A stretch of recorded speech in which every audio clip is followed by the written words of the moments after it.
باللہ السمیع العلیم من الشیطان اللعین الرجیم بسم اللہ الرحمن الرحیم الحمدللہ رب العالمین۔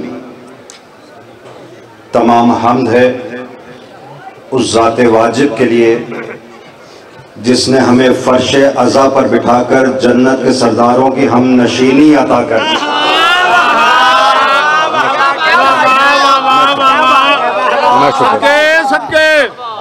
محترم سامعین، عبادات بہت سی واجب ہیں، دامن وقت میں گنجائش نہیں۔ میرا گھر بانی کی حیثیت اور نسل در نسل کا واسطہ، یاد رکھیں اللہ نے عبادات بہت سی واجب کی ہیں۔ نماز واجب ہے۔ اچھا سر ہلا دیں۔ اچھا مزے کی بات یہ ہے، قبلہ خان صاحب، نصرت بھائی، جتنے احباب بیٹھے ہوئے، میرے بزرگ میرے علاقے سے موجود، وہ بھی کہتا ہے میں مجلس سے آیا جو نعرہ حیدری پہ ہاتھ بھی نہیں کھڑا کرتا۔ توجہ ہے، جو مجلس میں آ کے محمد و آل محمد پہ درود بھی باواز بلند نہ پڑھ سکے، وہ بھی یہ سمجھتا کہ مجلس سے ہو آیا۔ یاد رکھے اللہ نے عبادات بہت سے واجب کی ہیں۔ سر ہلا دیجئے گا۔ نماز واجب ہے کہ نہیں؟ روزہ واجب، حج واجب صاحب استطاعت پر۔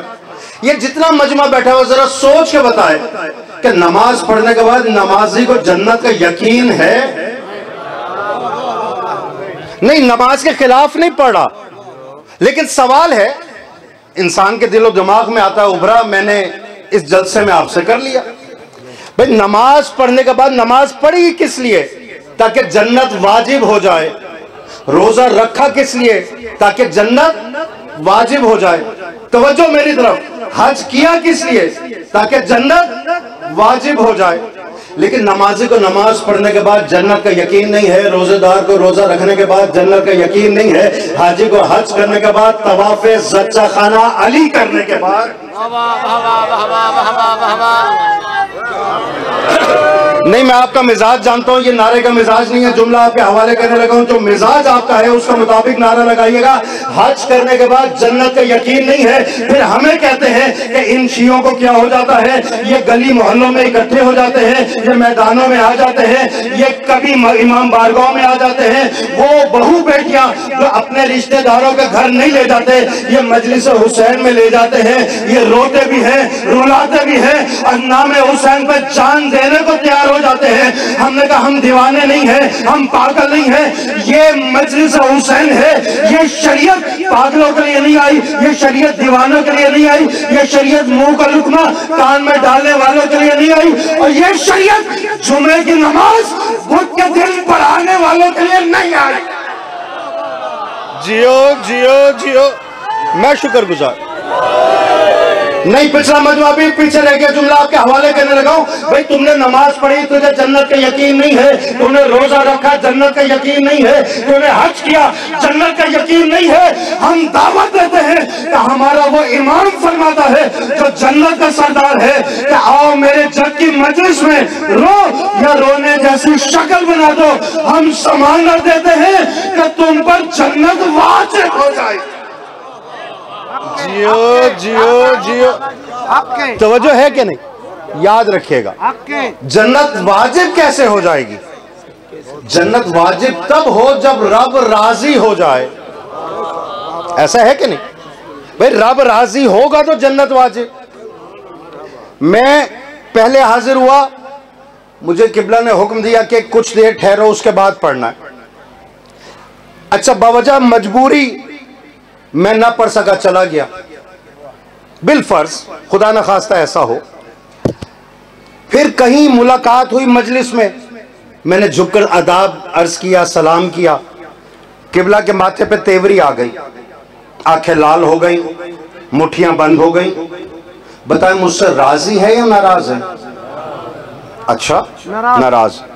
اچھا چلے، مجھے جتنی دیر بھی حکم ہوتا میں بیٹھا رہتا اور حکم کے مطابق پڑھ کے گیا۔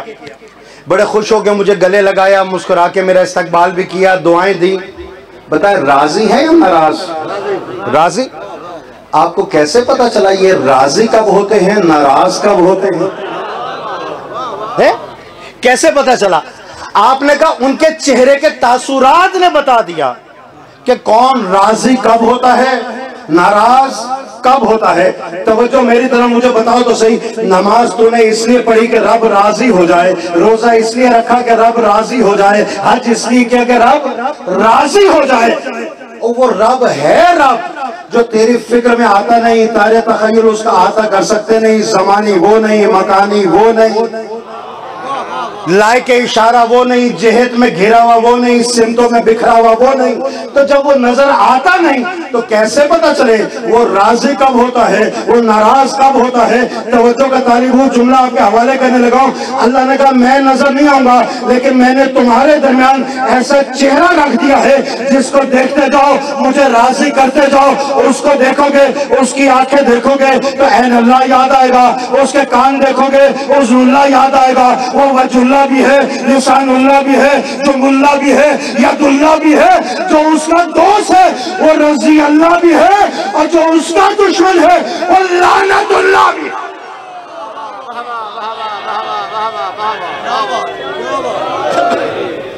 وہ راضی تو رب راضی. اور یاد رکھیے گا مسئلہ یہ آ گیا کہ پہلے ہم غیروں کو سمجھاتے تھے, اب اپنوں کو بتانا پڑتا. مسئلہ تو یہ آ گیا ہمارے اپنوں کے لباس میں غیر آ گئے. یہ منبر ہے اور منبر سے ہمیشہ ہی عقیدہ بیان ہوا. محراب ہوتا ہے مسائل کے لیے, منبر ہوتا ہے عقیدے کے لیے. کمال ہے, کمال ہے. توجہ کا طالب ہو, جملہ میرا ضائع نہ جائے. بھائی میں مثال دیتا ہوں, منبر پر عام ہستی نہیں, عالمین کا رسول ہے. جب منبر پہ بیٹھے نماز کے مسئلے, روزے کے مسئلے, حج کے مسئلے, لیکن جس مسجد میں یہ مسائل بیان کر رہے تھے وہیں ابو تراب کا ایک در کھلا. وہی دیکھا کہ ایک چھوٹا شہزادہ عنقریب تھا کہ ابا کے دامن سے پیر الجھتے, اور تراب ابو تراب کے بیٹے کا بوسہ لیتی, کل برق الخاطف, بجلی کی چمک کی طرح. رسول نے خطبہ روکا, منبر چھوڑا, مجمع سے گزرے اور زمین پہ آتے آتے حسین کو گود میں اٹھا لیا. پھر منبر پہ واپس آئے. بھئی اصول کیا بنتا تھا؟ ہم جیسے گنہگاروں کا بیٹا ہی کیوں نہ ہوتا, نواسا کیوں نہ ہوتا, پوتا کیوں نہ ہوتا, وہی اٹھاتے کسی بھی نوکر کے حوالے کر دیتے, مجمع میں کسی کے حوالے کر دیتے. لیکن نہیں, کون عالمین کا رسول سامنے حسین ہے, چوما, سینے سے لگایا, منبر پہ لے آئے, اور منبر پر آ کر خطبہ اب مسائل سے نہیں حسین کے فضائل سے شروع کیا. رسول بتانا یہ چاہتے تھے کہ مسائل بیان کرو, لیکن جہاں حسین آ جائے مسائل کو روک دو, فضائل حسین شروع کرو. یاد رکھیے گا ہمارا منبر مسائل کے لیے نہیں ہے, فضائل حسین کے لیے. اور یہ تو غیر بھی مان کے گئے. میں تمام کروں. ایک بیٹی نے باپ سے پوچھا تھا, بابا وجہ کیا ہے؟ جب بھی علی نظر آتے ہیں آپ کی نگاہیں علی کے چہرے کا طواف کرتی رہتی ہیں. نہ بیٹی عام ہے نہ باپ عام ہے. جو اہل سنت بھائی بیٹھے ہوئے ہیں, اور جہاں تک میری آواز آ رہی ہے, بیٹی ام المومنین ہے, باپ خلیفۃ المسلمین ہے. میں اپنوں کو سنا کے یہ بات کر رہا ہوں. کا وجہ کیا ہے؟ علی میدان جنگ میں ہوں، آپ کی نظریں ان کے چہرے پر، علی گلی سے گزر جائیں آپ کی نظریں ان کے چہرے پر، علی گھر میں تشریف لیں آپ کی نظریں ان کے چہرے پر. وجہ کیا ہے؟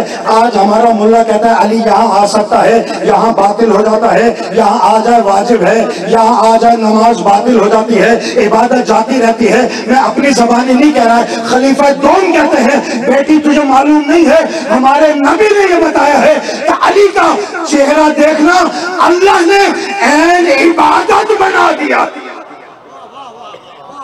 توجہ ہے کہ نہیں؟ یاد رکھیے گا، علی کا چہرہ دیکھنا اللہ نے عبادت بنا دیا. اور جس کا چہرہ دیکھنا عبادت بن جائے، وہ عبادت میں آ جائے تو باطل نہیں ہوا کرتی. اور ویسے بھی 2 منٹ کی حاضری اور ممبر حوالے کرو. ماشاءاللہ قبلہ موجود ہیں، خان صاحب بھی ابھی بیٹھک میں بیٹھے ہوئے تھے، تو لنگر بے تحاشا چل رہا ہے، کسی کو ممانعت نہیں. پاک رب العزت صدقہ محمد و آل محمد کا یہ لنگر مجالس ماتم ان کی نسلوں میں مولا جاری و سارے رکھے. وہاں پر چائے آئی، چائے بن کر آئی، انہوں نے کہا پیجئے. میں نے کہا نہیں قبلہ میں تو پیتا ہی نہیں. ان کا بھائی گھر سے بنی ہے، خاص آپ کے لیے بنوائی ہے. میں نے کہا قبلہ آپ حکم دے رہے ہیں تو میں پی لیتا ہوں. ایک تھرموس میں سے 3 کپوں میں چائے ڈالی گئی، ایک مخدوم صاحب نے خود رکھی خان صاحب کے پاس، ایک مجھے دے دی. اب جب میں نے چکھی تو میرے والی کڑوی نکل آئی. میں ان کا قبلہ ایک چائے میں ویسے نہیں پیتا، اوپر سے میرے والی کڑوی نکل آئی. ان کا بھئی یہ ممکن نہیں ہے کہ آپ کی چائے کڑوی ہو. میں نے کہا کیوں ممکن نہیں ہے؟ کہا اس لیے ممکن نہیں ہے کہ جس تھرموس میں سے 3 کپ ڈالے گئے، یہ کیسا ممکن ہے کہ 2 کپ میٹھے نکلے، ایک کڑوا نکلا ہے. میں شکر گزار ہوں، میں شکر گزار ہوں، جو پہنچ گئے میں شکر گزار ہوں. میں نے کہا کیوں ممکن نہیں ہے؟ ہو سکتا ہے 3 کپوں میں ڈالی گئی ہو، 2 میٹھے نکل آئے ہوں، ایک کڑوا نکل آیا ہو. ان کا برخوردار ممکن اس لیے نہیں ہے کہ چائے کا ظرف ایک ہے. اگر ظرف ایک ہو تو مظروف کے نہ ذائقے میں فرق آتا ہے، نہ رنگت میں فرق آتا ہے، نہ خوشبو میں فرق آتا ہے. پہلے بچے سے لے کر آخری محترم تک جو کھڑے ہو کر میرا جملہ سن رہے، اگر سمجھ میں آ جائے دنیا کے لیے بھی کافی ہے، آخرت کے لیے بھی کافی ہے. میں نے کہا قبلہ آپ کے عقیدے کو میرا سلام ہے، ہم یہی تو بتاتے آ رہے ہیں کہ اگر ظرف ایک ہو تو مظروف کے نہ ذائقے میں فرق آتا ہے، نہ رنگت میں فرق آتا ہے، نہ خوشبو میں فرق آتا ہے. کہنے والا خدا ایک ہے، پہنچانے والا جبرائیل ایک ہے، سنانے والا رسول ایک ہے، درج کرنے والی کتاب قرآن ایک ہے. کہ اللہ کہہ رہا ہے اطیعوا اللہ اطیعوا الرسول واولی الامر منکم. کہ اللہ کہہ رہا ہے انما ولیکم اللہ ورسولہ والذین آمنوا الذین یقیمون الصلاۃ ویؤتون الزکاۃ وہم راکعون. اور اللہ کے مطابق قرآن کا ظرف ایک ہے، لیکن اس ظرف میں سے 3 ولی بھی نکلے ہیں، 3 عطاعتیں بھی نکلی ہیں. رسول ولی، اللہ ولی، علی ولی. اللہ کی اطاعت واجب، رسول کی اطاعت واجب، اولی الامر علی کی اطاعت واجب. اور مجھے بتا تو صحیح، جب ایک تھرموس میں سے نکلے ہوئے 3 کپوں میں سے 2 میٹھے ایک کڑوا نہیں ہو سکتا، تو قرآن کے 3 ولیوں میں سے نماز کے اندر 2 واجب ایک باطل کیسے ہو جائے؟ میں شکر گزار. توجہ ہے کہ نہیں؟ یوں نہیں، یک زبان ہو کے دونوں ہاتھ بلند کر کے نعرہ حیدری. میں شکر گزار، میں شکر گزار. خدا کی قسم اگر امت ولایت کے ان درجوں کو پہچان جاتی تو علی کی بیٹیاں بندے ہاتھوں کے ساتھ بازاروں میں نہ آتی. جنازے اٹھتے ہم نے بھی دیکھے ہیں، موتیں ہوتی ہم نے بھی دیکھی ہیں. مجھے وہ جنازہ دکھاؤ جہاں سے بہن دعاؤں سے نہیں دروں سے اٹھائی گئی. مجھے وہ جنازہ دکھاؤ جہاں سے بیٹی کانوں کی بالیاں نوچ کے اٹھائی گئی. ہم سے کہتے ہیں ماتم بڑا کرتے ہیں، ہم سے پوچھو ہم مر کیوں نہیں جاتے ہیں. قاتل ہم نے بھی دیکھے، چھپ کر وار کرے گا، کہیں بیٹھ کر وار کرے گا، گھات لگا کر وار کرے گا. لیکن ہم نے کربلا میں عجب قاتل دیکھا. وہ اپنے خنجر کو کبھی اس پتھر پر کبھی اس پتھر پہ مار کے کند کرتا. جانتا تھا کہ میرا بازو پکڑنے والا عباس نہیں رہا, مجھے روکنے والا علی اکبر نہیں رہا. یہ وار کرتا آیا.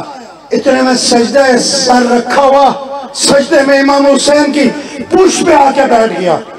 12 ضربے لگا چکا, اثر نہیں ہوا نا. اس کا ہاتھ کانپا.